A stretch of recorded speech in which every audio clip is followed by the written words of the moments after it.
Bien le bonjour et bienvenue à un autre épisode de Communication 360. Comme je le répète probablement ad nauseam à votre goût, mais je le répète encore aujourd'hui, une émission pour les communicateurs, par les communicateurs et avec les communicateurs de la grande industrie des coms de Montréal et du Québec. Aujourd'hui, pour la première fois, je peux passer à la prochaine étape parce que la courbe d'apprentissage pour une production comme celle-là est considérable à tous les points de vue, particulièrement au niveau technique.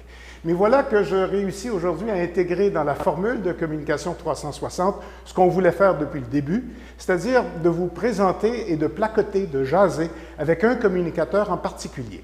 Appelons ça, comme je l'appelais dans le temps, l'invité du jour que je vous présente à l'instant. Et évidemment, j'ai toujours Bruno Gouliel-Minetti. J'arrive à l'invité du jour dans 2 secondes, de temps de dire bonjour à Bruno G. Gouliel-Minetti. Bonjour. Bonjour. Je t'ai demandé de te préparer pour nous raconter où on en était dans les nouvelles technologies pour les nouveaux, j'appelle ça les bebelles, moi, en tout cas, les nouveaux produits, la communication virtuelle, tout ça. Et comme un peu comme si on était il y a du monde à la messe, il y a peut-être une raison de parler de certaines choses de ça avec notre invité du jour, c'est-à-dire Patrice Lavoie de l'Auto-Québec. Bonjour. Bonjour, Louis. Ça me fait plaisir d'être là. Content de t'avoir avec nous parce que tu emmènes large. De plus en plus, on te voit, on t'entend, on te suit. Commençons par le commencement, pas la bio, ni le CV. Quoique, je suis allé voir sur le CV sur LinkedIn, c'est assez long comme titre, ton affaire. Oui. C'est quoi, ça, au c'est juste? Directeur des affaires publiques, des relations de presse et des médias sociaux à l'Auto-Québec. C'est un long titre, mais ça se résume essentiellement aux affaires publiques, relations de presse, et on gère aussi les médias sociaux de l'entreprise. J'avais raison de dire qu'il emmène large. Hein? Médias, relations publiques, c'est une blague, mais en même temps, c'est une vraie question parce que ça fait beaucoup. On pense qu'en 2017, on s'est segmenté ça. Quelqu'un s'occupe des médias sociaux, quelqu'un s'occupe de la presse, quelqu'un s'occupe des relations publiques. Puis toi, dans le fond, tu t'occupes de tout. Je m'occupe de tout parce que j'ai une équipe derrière moi qui me seconde, une équipe très professionnelle. Puis je ne le dis pas là, pour leur faire plaisir. J'ai présentement 22 personnes, des vidéastes, des photographes, des conseillers en affaires publiques, des conseillers médias sociaux, des gens qui font des événements aussi. Donc, c'est grâce à eux si, comme tu le dis, on peut emmener aussi large parce que si tout seul, c'est sûr que je manquerais de temps dans une semaine. Il y a dans le CV, pour quand même le faire un petit peu, toujours bien, un invité du jour, aussi bien de. Hein?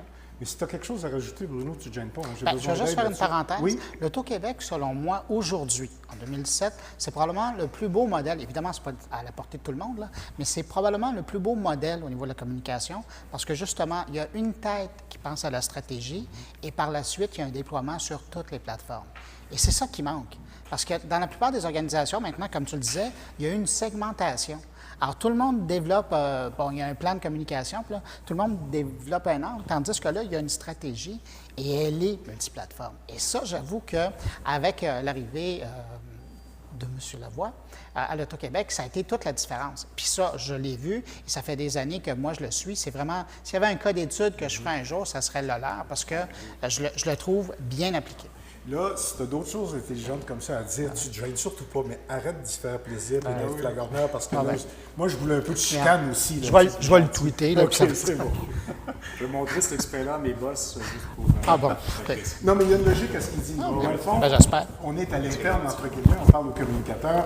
Puis justement, c'est ça que je trouve intéressant. Et puis Bruno a mis le doigt dessus comme d'habitude. Il y a une logique à ça. Là. Si on est bien organisé en haut de la pyramide, en réalité, tout le reste va être pas juste plus facile, mais plus efficace aussi. Je pense que oui. Puis c'est ce que j'essaie d'instaurer aussi. Et oui, la stratégie se déploie et tout ça, mais je tiens à dire aussi que le clé, c'est de bien s'entourer. Si j'avais une équipe que j'avais choisie qui dise à peu près oui à tout ce que je pense, puis oui, on va l'exécuter, on ne serait pas aussi efficace qu'on l'est maintenant, je pense. Au contraire, je me repose beaucoup sur mon équipe. En médias sociaux, j'ai des gens qui s'y connaissent plus que moi dans mon équipe, en affaires publiques, relations gouvernementales aussi. J'ai des vidéastes, des photographes qui connaissent l'image, alors que moi, j'ai une reconnaissance quand même, somme toute limitée. Mais au final, tout ce monde-là, on se challenge ensemble, puis quand on livre un produit fini, mais c'est le meilleur produit qu'on peut livrer, je pense. Puis en général, effectivement, sans prétention, parfois on a des beaux succès là, que je peux nommer. Dans la foulée du CV que je regardais, dans le fond, l'Auto-Québec, c'est pour toi de retourner à tes premières amours, mais tu as eu, je veux dire, tu as bourlingué un petit peu au travers de ça aussi. Là. Bourlingué, en fait, oui, c'est la 3e fois que je suis réembauché chez l'Auto-Québec. J'avais été, il doit Je pense que bourlingué, chez lui. Hein? Bourlingué, c'était pas le bon mot pour Non, je pense qu'il est revenu à la maison. J'ai commencé ça en début de carrière. J'ai passé 2 ans au Casino de Charlevoix comme responsable des communications. J'avais quitté pour la commission scolaire de Montréal pour un contrat d'1 an. Et je suis retourné 2 ans et demi à la Société des casinos. Donc, j'étais conseiller principal de relations publiques pour les 4 casinos. J'ai quitté, c'est là que médiatiquement, on m'a connu davantage, 4 ans à Hydro-Québec comme l'un des porte-parole principaux. J'ai été de toutes les situations médiatiques, les pannes, les pannes majeures, les hausses de tarifs d'électricité. Je pense que c'est au moment... Tu oublies le plus important, là, les compteurs intelligents. Ça ne me tentait pas nécessairement de leur nommer, mais oui, effectivement, les compteurs intelligents, 600-700 entrevues juste sur ce dossier-là.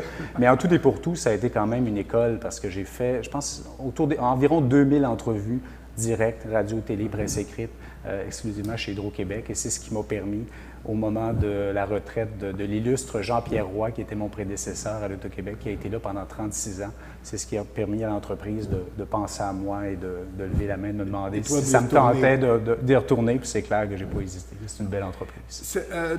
Au-delà de la qualité de ton équipe, le fait qu'il y ait une grosse équipe, c'est en même temps, je le sais parce que je te lis sur LinkedIn, tu as une grosse job de gestionnaire aussi. Tu fais de la com, mais tu fais aussi de la gestion de haut niveau pour l'Auto-Québec. Ça te manque pas, la com, quand tu es pogné dans des affaires de paperasse, puis de bureau, puis d'embauche, puis de débauche? Bien, je dis toujours que j'ai quand même une bonne capacité de travail, puis j'arrive quand même assez bien à concilier les deux. C'est clair que je peux faire 5 entrevues back-à-back le matin, puis par la suite, je dois rencontrer un employé pour autoriser des vacances. C'est sûr que je joue un peu sur les 2 plans. Récemment, j'ai Marisol Schneur dans mon équipe qui a été nommée chef de service pour me seconder dans la gestion de l'équipe. Donc ça me donne vraiment un bon coup de main au quotidien. Mais ça se fait bien. Je suis pas encore à l'article d'être surchargé ou d'être trop chargé de travail. Ça se va bien jusqu'à présent. Mais c'est clair que certaines journées, je dis toujours à mon équipe, ma porte est toujours ouverte. Puis un moment donné, en réunion d'équipe, pour blaguer, il y a quelqu'un qui m'a répondu « Oui, elle est toujours ouverte, mais tu n'es pas souvent là. » Ça, c'est vrai. Ça arrive parfois certaines journées. Mais si, du jour au lendemain, tu n'avais plus de médias à faire, comme on dit, tu n'avais plus d'entrevue à donner, je trouverais le temps pas mal plus long. Là. Ça manquerait à ton petit bonheur. Est-ce que tu veux la réponse honnête ou la réponse... Sincèrement, je ne pense pas que je pourrais être dans un poste où je n'ai pas ce contact-là avec les médias. Moi, fondamentalement, là, le journaliste appelle, puis j'en ai fait des entrevues, là, puis bonjour. J'ai toujours ce sentiment-là d'être content de collaborer avec les journalistes. Toute la fameuse guéguerre qu'on entend parfois là, entre relationnistes et journalistes, je n'embarque pas là-dedans.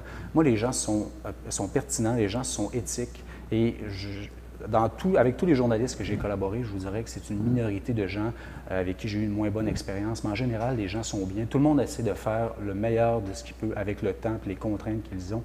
Et j'adore cette partie-là de mon métier. C'est clair que si on me demandait, tu deviens directeur des communications ou vice-président communication à quelque part, mais que je n'avais pas le volet média, je ne crois pas que j'accepterais de faire le move. Ça me manquerait trop. Non. Tu m'as bien perçu. J'ai bien vu le personnage. Hein? Bruno, l'Auto-Québec, c'est une... Comment je dirais ça? C'est pas un enfant préféré, mais c'est quand même un cas particulier dans la famille québécoise. Ouais. De représenter, un peu comme Hydro-Québec, sauf que Hydro-Québec, on a une relation plus de clientèle avec. L'Auto-Québec, c'est autre chose. Oui, mais je dirais que quand tu regardes les communications, il y a eu comme 2 temps. Comme ça a été mentionné, il y a eu l'ère pendant 35 ans de M. Roy et il y a la nouvelle ère de M. Lavoie. Et on a l'impression que de part, puis c'est pas anodin ce qu'il disait, hein, le fait qu'il a une relation de travail honnête avec les journalistes, on est moins dans je dirais pas la rétention d'informations, c'est pas ça, mais on sent qu'il est moins en conflit qu'à une autre époque où l'Auto-Québec, on avait l'impression qu'ils étaient toujours à réfléchir pendant 24-48 heures avant de retourner un appel à un journaliste. On sentait qu'il y avait, même s'il n'y avait rien, il y avait le pied sur la hausse, puis il n'y a pas d'information qui allait couler. Ça, c'est une bonne expression. Ça décrit bien ce que c'est aussi. Oui, c'est vraiment un boyau, puis il le serrait. Tout à fait. Pas juste lui, là. C'était une habitude. Ça remontait en haut, là. C'est ça. Mais l'idée là-dedans, par rapport aux journalistes qui avaient à traiter, ou aux médias en général, qui avaient à traiter avec l'Auto-Québec, on ne savait pas où ils étaient. Puis on sentait qu'il y avait de la rétention d'informations. Puis la plupart du temps, dû à cette relation-là tendue, quand les journalistes couraient après puis travaillaient, c'était toujours pour des histoires plates.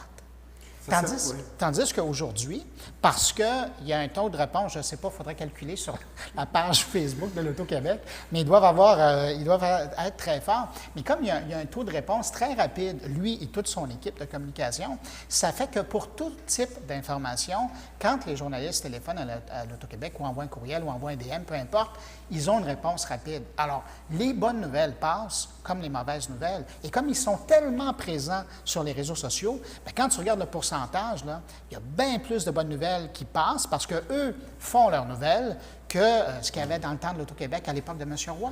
Et c'est ça qui est intéressant aussi. Ça s'appelle la bonne vieille transparence, mais Patrice, tu n'es pas nécessairement, pas que tu n'es pas responsable de ça, tu as le mérite de l'être, mais à quelque part, ça vient avec son temps, son époque aussi. Il y a tout un contexte aussi. Là. Je ne veux pas m'arroger toute cette belle visibilité-là. Je ne la donnerais pas dans les médias. Non, c'est ce que je me disais aussi. Mais effectivement, il y a un contexte organisationnel. On était à une autre époque à ce moment-là. Puis mon collègue de l'époque, Jean-Pierre, faisait le meilleur job dans le contexte qu'il avait à faire. Il livrait la marchandise. Et c'était un des meilleurs dans le business aussi. Effectivement, c'est ce que j'entends. C'était le meilleur gardien de but. Il n'y avait aucune rondelle qui pouvait passer. C'est sûr que si tu voulais faire dire quelque chose qu'il n'avait pas voulu dire, il le dirait pas. C'est clair. L'image est bonne. Il était un gardien de but. Oui, mais c'est ça. Mais tandis que les lui, relations de presse. Oui, mais lui, il est sa première ligne et c'est un joueur d'offensif. Et c'est ça la différence au niveau de la communication. Oui. On est vraiment dans deux époques. On est en 2017, bientôt en 2018. Je m'excuse, mais il y a des sociétés d'État qui ne communiquent pas. Ouais. Et eux, ils sont dans le power play en avant. En train d'aller se carrer. Est-ce que c'est justement à cause de cette relation qu'on a avec l'Auto-Québec qui est plus une relation d'amour ou d'amitié, alors qu'avec d'autres, c'est de la grosse clientèle, là, puis de la clientèle pas toujours facile quand on se fait débrancher, puis qu'on a des compteurs intelligents. À quelque part, c'est pas qu'il y a la partie facile, mais c'est peut-être le premier de la famille à pouvoir rentrer dans cette zone-là.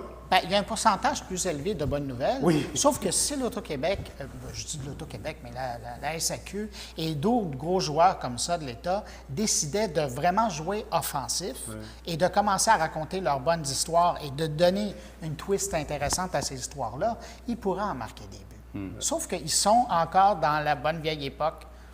Ils gardent le but. Moi, ce que je dis toujours, effectivement, pour faire du pouce sur ce que tu dis, c'est sûr que si je me fais appeler pour des moins bonnes nouvelles ou des enjeux, puis je dis non à donner une entrevue 4 fois sur 5, la fois où je vais avoir une bonne nouvelle à donner, la nature humaine étant ce qu'elle est, c'est sûr que le journaliste va être un petit peu moins enclin à dire mais j'ai vraiment vu la différence pour avoir fait 2 organisations avec, disons, un nombre plus grand d'enjeux versus maintenant, effectivement, mon ratio de bonnes nouvelles est plus grand. Et même les journalistes sont différents avec moi. Ils savent que je vais être transparent, que je vais être ouvert, je vais être content d'être là. Puis là, c'est beaucoup, avant, c'était « Bonjour, M. Lavoie, bienvenue à l'émission » et tout ça. Là, maintenant, c'est « Bonjour, Patrice, merci d'être là ». Les mêmes journalistes, là, puis je donne parfois des conférences dans des universités, puis je ramène des vieilles entrevues que j'ai faites avec des bons coups et des moins bons coups et des plus récentes. Puis je vois, là, il y a même une des parties de ma conférence que c'est les mêmes animateurs à 4 ans de différence. C'est bon. Puis je dis, regardez, même le langage non-verbal des animateurs, c'est complètement différent. Donc, c'est sûr que je l'ai peut-être un petit peu plus facile à cause de ça, mais en même temps, il faut le faire. Il y a des moments difficiles. Oui, d'ailleurs, j'ai parlé d'il y a du monde à la messe tantôt, on va y arriver, c'est pas là où je m'en vais, mais je faisais l'analogie avec l'émission de télé, parce que là, je vais faire l'analogie avec Guilla, tout le monde en parle. On jase, là. On est juste 3 et 3. Okay? Le chef au casino avec son nouveau restaurant, c'était difficile à gérer parce que ça tombait dedans la politique, puis ça tombait dedans le gouvernemental. Puis là, c'était pas juste on a un nouveau millionnaire, youpi. Ça a été dur, ça. C'est un dossier plus complexe à gérer. Puis, essentiellement, c'est parce qu'il y avait un élément d'information que tout le monde voulait savoir.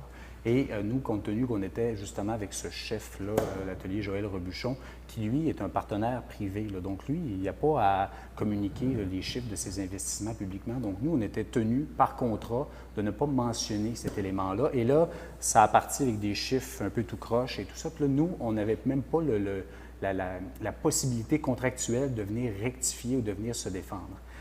C'est ce qui a été difficile. Effectivement, Mais ça a politique été. aussi, là. La politique était également là-dedans. Aussi, le ministre a dû nous défendre en chambre aussi. Donc, ça a été un dossier pas facile. Il y en a, c'est pas juste des millionnaires, c'est pas juste des bonnes nouvelles. On a des enjeux aussi, mais compte tenu que quand on répond bien, que ce soit une bonne ou une moins bonne nouvelle en général. Donc ça, les journalistes s'en souviennent. Et je pense, puis en tout cas, pour l'avoir constaté au fil du temps, que, puis on en parlait un petit peu avant, là, la première... Vous n'êtes pas supposé? Je vais répéter. Ah, OK. Dans une autre vie. Dans une autre vie. Moi, quand je suis arrivé à l'Auto-Québec, parfois, il y avait des gens qui disaient des choses sur nous complètement fausses et on avait le réflexe de ne pas se défendre en ayant peur que la prochaine fois que la personne allait écrire sur nous, ça allait être encore, le coup allait faire encore plus mal. Là, j'ai attendu le time-out. Au contraire, ce qu'on va faire, c'est qu'on va dire à la communauté journalistique, excusez-nous, mais ceci est faux. Et la prochaine fois, bien, appelez-nous pour avoir la vraie version des faits. Puis citez-nous correctement. Donc, à ce moment-là, ça va nous permettre d'avoir un article le plus juste. La première semaine, 3 rectificatifs dans les médias. Et le monde était comme, mon Dieu, mais ils m'ont appelé le bulldog à l'interne. Ils me disaient, écoutons, vous avez embauché un bulldog. Mais il devait être soulagé aussi à l'interne. Bien, il disait, regarde, il doit savoir ce qu'il fait, on va le laisser aller et tout ça. Et je vous jure que maintenant, ça fait 2 ans que je suis là. Je pense que ça fait 1 an et demi que je n'ai pas émis un rectificatif. Parce que même si, ultimement, la personne n'a pas changé sa fausseté dans son article, dans la version écrite, parce que c'était déjà écrit, on ne pouvait rien faire, ça a quand même envoyé un message aux autres que, attendez, là, l'Auto-Québec, il va se défendre. T'sais. Fait que prends la peine de pogne le téléphone, appelle-les, demande la version des faits. Puis en plus, la voix, là, il est rapide. Là. Il n'attendra pas à 5h15 que tu n'aies plus le temps puis que tu sois en direct à 5h30 pour te répondre. Là. Il va te répondre. Ah bon? C'est ce que je me suis fait dire. OK. Il va te répondre à 1h s'il y a l'information. Puis si tu es dans le jus, il va aller sur le parvis de Radio-Canada ou de TVA ou d'une autre station pour aller te donner ta clé. Puis ça, je le fais, puis j'essaie de collaborer avec les journalistes. Donc ça, ce message-là, j'ai l'impression, comme je vous dis, depuis 1 an et demi, j'ai omis aucun rectificatif. J'ose espérer que c'est un des éléments, finalement, qui a penché dans la balance positivement là, pour notre image. Si on était dans une grosse production, messieurs, d'abord, je ne tiendrais pas une caméra, puis deuxièmement, j'aurais une publicité, puis au retour, on aurait « et la chronique de télévision ». C'est pas vraiment une chronique, puis je pense que ça va t'intéresser, Patrice, mais je me demandais, comme on parle à des communicateurs, je me disais, y a-t-il quelque chose dans tes chroniques techno des dernières semaines, des choses dont tu parles régulièrement, qui s'imposent particulièrement ou qui deviennent particulièrement signifiantes pour la communication au sens des relations publiques? Mettons l'Auto-Québec, supposons genre style comme là. Tu sais, je pense entre autres à tous les nouveaux bidules qui sortent. On n'a même plus le temps d'apprendre comment ils fonctionnent. Tu sais. Puis là, on devrait-tu tous se rééquiper dans les salles de communication pour dire hey, là, ça va tout changer, cela, on n'a pas le choix, il faut embarquer là-dedans. Ouais. Bien, c'est sûr qu'il y a des nouveaux outils de communication auxquels il faut penser, il faut envisager, peut-être les intégrer. Évidemment, ça va dépendre des campagnes qu'on veut faire, du type de message qu'on a à faire, puis ultimement, le produit ou le service qu'on a à mettre en marché ou dont on a à parler. Mais c'est sûr que tout ce qui est réalité augmentée, avec le nouveau iPhone qui sort, avec Google qui avait sa conférence de presse récemment et qui annonçait qu'ils allaient vraiment, pour faire un terme de casino, all-in avec la réalité augmentée plus que la réalité virtuelle. Il y a vraiment quelque chose d'intéressant là pour les créateurs. Après, c'est de voir comment on l'utilise. Il y a je pense que le plus bel exemple encore, c'est les gens d'IKEA qui sont revenus. Ils avaient déjà touché à la réalité augmentée. Ils avaient essayé, mais c'était pas au point. Non, c'est ça, c'était léger. Mais là, maintenant, ils sont vraiment arrivés avec quelque chose d'assez fascinant. Et, tu sais, d'arriver à prendre un élément de leur catalogue et de le mettre dans ton salon, puis de regarder ce que ça a de l'air, puis après, de rajouter, puis de rajouter, puis de rajouter, puis de rajouter, puis carrément de refaire une pièce chez toi à partir juste de ton téléphone ou de ton iPad, ça, c'est intéressant. Puis donc, réalité augmentée, réalité virtuelle, Réexplique ça. Ouais. D'abord, on commence avec la caméra 360, parce que s'il n'y a pas de caméra 360, il n'y a pas beaucoup de ce dont on va parler après. Ça dépend encore. La caméra 360, on peut l'utiliser dans des communications, par exemple, sur Facebook, même Twitter, on peut le faire, et on va l'utiliser pour donner une expérience des lieux. Donc, faire sentir, si on aurait un établissement hôtelier, si on avait un casino, par exemple, de permettre aux gens, ou par une simple photo ou carrément en vidéo, de visiter l'endroit, ça peut être intéressant. On le voit beaucoup maintenant dans le domaine de l'immobilier. Hein? Les courtiers immobiliers l'utilisent de plus en plus. Donc, ça, la caméra 360. Après, qui est connexe à ça, c'est la réalité virtuelle, où on crée carrément un monde qui n'est pas celui dans lequel on est présentement. On se met un casque. Exactement. Alors, la différence entre réalité augmentée et la réalité virtuelle, c'est que la réalité augmentée, on rajoute quelque chose Exactement. dans l'écran. Et d'ailleurs, si on veut juste rajouter une information, Microsoft, c'est là-dessus qu'ils mise. Facebook, c'est là-dessus qu'ils mise. Google, c'est là-dessus qu'ils mise. Augmenté, pas virtuel. Augmenté. Augmenté. Oui. Ils ont fait le virage, là, C'est ça. Google, dernièrement. Le nouveau téléphone d'Apple aussi. Exactement. va être Et l'idée là-dedans, c'est de rajouter des choses à ton présent. OK. Alors que la réalité virtuelle, là, c'est vraiment, on tombe dans On crée un autre monde. Bon. Et le gars des vues a tellement travaillé fort Qu'est-ce qui arrive? que, par hasard, l'Auto-Québec, ben toi, Patrice Lavoie, Je l'avais pas vu venir. Vous aviez un projet de réalité virtuelle. D'ailleurs, il faut que je dise que le gars des vues, il écoute souvent le podcast de Bruno, alors il a entendu ton entrevue sur le sujet. Mais effectivement, vous êtes littéralement garochés, vous autres, là-dedans. Bien, nous, on accueille des gagnants tout au long de l'année. On avait un nombre record en 2016 de gagnants. 2017 va s'annoncer une année record aussi. 104 millionnaires en 2016, puis on va en avoir plus au moment pour cette année. On a encadré nos gagnants de façon correcte avec un conseiller en service à la clientèle qui rencontre la personne, rencontre d'une heure. On lui remet une brochure à la fin, on donne une série de conseils. Par la suite, on les rappelle 2 mois après, 6 mois après, est-ce que ça va bien et tout ça. Et quand les gagnants, quand on les rappelait, ils nous disaient merci beaucoup de votre encadrement et tout ça, mais sincèrement, votre rencontre, j'étais tellement fébrile, je venais chercher 1 million, 2 millions, 50 millions, que ça me rentrait par une oreille puis ça me sortait par l'autre. Fait que j'étais content. On peut le comprendre. On peut le comprendre. Et j'étais content d'avoir la brochure à la maison. Là, on s'est dit, une brochure en 2017, ça fait peut-être un petit peu 1995. Donc là, la Fondation Jasmin Roy avait un projet ultimement de réalité virtuelle pour aider finalement à sensibiliser les gens contre l'intimidation. Et on s'est dit, nos gagnants ne se font pas intimider, mais c'est ceux qui se font solliciter. Les gens essayent parfois peut-être de leur dire, tu devrais me donner un peu d'argent ou tu devrais placer ton argent de telle ou telle manière. Donc, on s'est dit, pourquoi pas saisir cette opportunité-là pour encadrer nos gagnants avec ce nouvel outil de réalité virtuelle-là. Une première canadienne, j'ose même dire nord-américaine. Ça a été un beau succès. Nos gagnants apprécient beaucoup. Essentiellement, c'est 12 scénarios tirés de la vie courante, au travail et dans la vie familiale. On les met dans une situation virtuelle où des gens viennent leur parler, solliciter de l'argent, donner des conseils. Ils reçoivent un texto d'un ancien confrère de travail, il y a Belle Lurette qui veut... Tout ça, quand ils ont le casque Tout sur ça la avec tête. le casque de façon virtuelle. Et ce qu'on nous dit, ce que la science dit, c'est que justement, de l'avoir vécu de façon virtuelle comme ça permet, si jamais le scénario se présente dans la vraie vie, d'avoir une émotion moins négative liée à cette sollicitation-là. Pour l'instant, c'est un super de beau succès. Puis, tu sais, quand j'avais été faire l'entrevue, Oui. il m'a dit, est-ce que tu veux l'essayer? Oui. Et donc, on m'a accueilli à l'Auto-Québec comme j'avais gagné, le chèque en moins. Et je comprends On peut pas tout pourquoi. avoir, hein. Non, on ne peut pas tout avoir. Une entrevue avec lui, Hey, puis un t'as le chèque. casque sur la tête, le reste. Exactement. là, Mais donc, je suis arrivé, ils m'ont mis le casque sur la tête, gentiment. Et à partir de ce moment-là, tu sais, quand on parle de réalité virtuelle, bien, j'ai vraiment passé à travers cette expérience-là.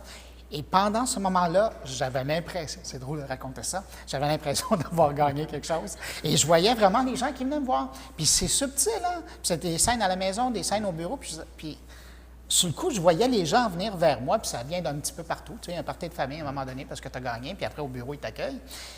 Mais c'est dire, waouh, il y en a tellement des opportunités où tu peux te faire accoster une fois que tu as gagné.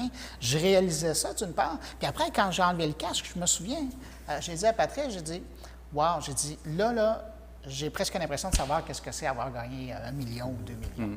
Est-ce que la tentative, puis c'est plus qu'une tentative parce que c'est une réussite, d'ailleurs c'est une première, de l'Auto-Québec, c'est exactement ce qu'il faut voir comme dans l'avenir de l'application de ce truc-là à court et moyen terme pour le monde des coms, ou est-ce que c'est tellement différent de ce qu'on va finir par faire avec ça éventuellement? Mais là, dans leur cas, on parle d'une simulation d'émotion dans un contexte de préparation. Puis un peu comme on voit la réalité virtuelle dans le monde de la formation aussi. Il y a des gens qui te mettent leur casque puis ils se retrouvent dans un contexte où ils ont à réparer un un appareil, un avion, des choses comme ça. Fait que ça, c'est intéressant. Et dans bien des domaines, on peut voir les applications. Mais parallèlement à ça, il y a d'autres, puis moi je mise beaucoup sur la réalité augmentée, il y a une contextualisation d'informations qui va commencer à être intéressante. Et dans le cadre de campagne, ça peut être ça. Puis l'autre truc que je vais ajouter par rapport à des outils, c'est les fameuses bornes intelligentes qui s'en viennent de plus en plus, qui nous permettent d'avoir un accès à l'information par l'interface vocale. Et ça aussi, il ne faut pas le négliger. Alors, quand on fait un plan de com, quand on va être 2018-2019, bien là, il faut penser à voir comment on va répondre à tous ces milliers, sinon bientôt des millions de gens qui ont ces interfaces-là à la maison et qui vont demander Siri, Alexa ou compagnie, c'est quoi les résultats de la loterie aujourd'hui? Bien là, ça répondrait quoi, là? Il n'y a plus personne qui connaît ces numéros. Il faut que tu lui demandes, j'ai-tu gagné à la loterie? Ben, exactement. Mais c'est ça la qu'on veut prochaine étape. demander. Exactement. Mais là, il faut que ça soit en lien avec l'application dans laquelle tu vas avoir entré tes numéros ou que tu t'es abonné à un service automatique. Mais c'est probablement, d'ici 2 ans, là, le gagnant du million, là, il va peut-être la prendre par sa borne intelligente. Le voyez-vous venir, M. Lavoie, ce genre d'affaires-là? Est-ce que, dans le fond, ce que vous avez fait avec Jasmin, c'est de découvrir la technologie qui vous amènerait vers toutes ces affaires-là? C'est certain qu'on surveille tout ça. Là, présentement, on a une application avec le code QR qui permet de scanner ton billet de loterie sur le téléphone et de savoir si tu as gagné ou pas. Comme au magasin, dans le fond. Oui, mais c'est sûr, on est bien conscient que ce n'est pas la panacée non plus, puis ce n'est pas la voie de l'avenir, mais c'est sûr qu'on reste toujours ouvert aux nouvelles technologies aussi. Mais on là, a une équipe en innovation qui mais là, regarde vous les jouez tendances. avec, en jouant avec, ça vous donne des envies, ça vous donne de l'expérience. Tu étais tellement fier de me dire on est les premiers au Canada, du Nord. Vous voulez le rester à quelque part. C'est-à-dire que vous avez la piqûre là, de ces affaires-là. Bien, je vais parler pour moi. Oui. C'est sûr que je préfère être au devant des tendances qu'en arrière. J'ai tout le temps géré ma carrière de cette manière-là. Puis, bon, en même temps, faut que je ne veux pas être non plus quelqu'un qui est trop, je me souviens pas un early adopter, mais quelqu'un qui est trop à l'avant-garde, puis finalement qui fait des investissements qu'ultimement, ça ne voit pas le jour et tout ça. Mais la question, je veux comme être juste en avant, mais en même temps d'avoir conscience que c'est quand même apprécié. As-tu fait la même chose pour les médias sociaux? Les médias sociaux, j'ai été un petit peu... Trop early? En tout cas, on verra, mais j'ai mon style à moi. Moi, j'ai pensé que, c'est sûr que dans les grands livres, on dit tout le temps que le porte-parole, d'habitude, doit se mettre à l'arrière de son organisation. L'Auto-Québec juge que, l'Auto-Québec est d'avis que. Moi, j'ai pris le pari qu'au contraire, les gens étaient en quête d'authenticité, étaient en quête de vérité. On voulait voir du vrai monde nous parler. Puis, je me suis dit, ce que je suis fondamentalement, si l'Auto-Québec me choisit, c'est parce que je dois plaire à quelques gens de la haute direction. Et ce que je suis fondamentalement, ça rejaillit positivement sur l'organisation et vice-versa. C'est pour ça que je le fais. Son fil aussi. Là. Je veux dire, toi, tu as ton fil Twitter, mais l'Auto-Québec en a aussi. Oui, on gère ça, conjointement. Tu te retweets pas mal. Non, mais j'allais poser la question. À l'heure actuelle, au Québec, il y a 4 casinos chez l'Auto-Québec. Je ne me trompe pas. Hein? Oui. Il y a une société des casinos. Oui, oui, tout à fait. Mais on peut penser qu'à un moment donné, le 5e casino, il sera peut-être virtuel. Oh, mais ça, c'est compliqué. Ça. J'ai pensé aller dans cette conversation-là parce qu'il y a des projets de loi, il y a des tentatives, il y a des velléités de l'Auto-Québec de limiter le jeu en ligne puis d'avoir le monopole. Pas évident dans le monde technologique dans lequel on vit, si j'ai bien compris. Là. Ben oui, c'est la loi 74, parce que là, présentement, les Québécois jouent sur 2000 sites illégaux, puis ils ne savent pas qu'ils sont illégaux, ils ne savent pas s'il y a des mesures de jeu responsables et tout ça. Et bon, j'ai même des expériences dans ma famille où il y a eu des situations où c'est pas facile, quand on joue sur des sites qui ne sont pas contrôlés. Donc oui, essayer de canaliser cette offre de jeu-là en ligne. Le projet de loi suit son cours, mais il y a beaucoup de partenaires impliqués, CRTC, les fournisseurs de services Internet. Il y a de l'investissement à faire de la part des fournisseurs de services Internet. Techniquement, c'est pas évident. Mais le marché est là. Oui. Le marché est là. Puis pour des raisons de santé publique, le gouvernement va de l'avant, c'est clair, avec ce projet-là, mais la suite au cours des prochains mois, années. Je vais me faire chicaner si je vais trop loin, puis je pense que je suis déjà allé un peu tard. Le mot de la fin, avant de le donner à notre invité du jour, M. Gouliel-Minessi, vous rougez. D'abord, merci d'être venu. On surveille quoi, là? Vas-tu l'acheter, toi, le 10? Non. iPhone 10? T'es bien tannant. Tu n'achètes pas les bebelles. Tu les vends, aux autres, mais tu les achètes pas. Non, je ne les vends pas, j'en parle. Oui, mais c'est juste que je ne trouve pas la courbe d'innovation assez intéressante encore pour moi. Mais moi, là, quand je vais le mettre dans mon bidule ici, là, je vais avoir presque un 2X par rapport à ce que j'ai là. Tu vas me dire que j'aurais pu acheter le plus, mais il ne fit pas dans la machine. Je vais te le raconter comment ça marche. Merci beaucoup. Moi, je te regarderai. Oui, c'est ça. Merci, M. Gilles. Salut. Et Patrice Lavoie, vous étiez notre premier invité dit portrait. Aviez-vous d'autres choses à dire? Écoutez, merci de, Le monde des coms en ce m'avoir moment. reçu. Le monde des coms en ce moment, bien, c'est en effervescence, ça évolue. C'est clair qu'il faut se réinventer, il faut savoir être en avant de la parade et savoir bien s'entourer aussi. Sortez de, oui, on a appris des choses à l'école, puis c'était très bon et tout ça, puis on a de l'expérience, mais sortez un peu de ça, essayez des choses qui n'ont jamais été faites. Le communiqué de presse, on nous disait tout le temps de V inversé. Il y a quelques années, on a lancé le communiqué optimisé sous l'inspiration de la ville de Gatineau. Là, je ne me donne pas tout le crédit, mais un petit communiqué plus court avec une section de citations en bullet et tout ça. Les journalistes vont chercher ça. Au lieu de lire ton communiqué, d'essayer de le comprendre en 5 minutes, ils peuvent aller faire un article de plus ou moins long. Ils vont chercher ce qu'ils veulent. On n'attend plus, on n'envoie pas un communiqué sur CNW en attendant les droits croisés qu'ils soient publiés. Soyez proactifs, soyez à l'avant-plan, puis je pense que c'est comme ça qu'on peut, récolter de beaux succès. Puis encore une fois, l'équipe, tout est dans l'équipe qui est derrière le directeur, ça c'est clair. Il semblait qu'il y avait quelque chose à dire pour finir. Hein? Je ne pas, hein? Il y a un petit message de notre premier invité du jour. Messieurs, merci beaucoup. Merci beaucoup de l'invitation. Et merci à vous aussi d'avoir été des nôtres pour cet autre épisode de Communication 360. Oui, je le répète encore, je vais le répéter beaucoup parce que c'est ce qui distingue l'émission web télé que vous regardez de ce qui se fait ailleurs, parce qu'on l'a fait pour vous, avec vous et par vous, des communicateurs. Merci. Salut.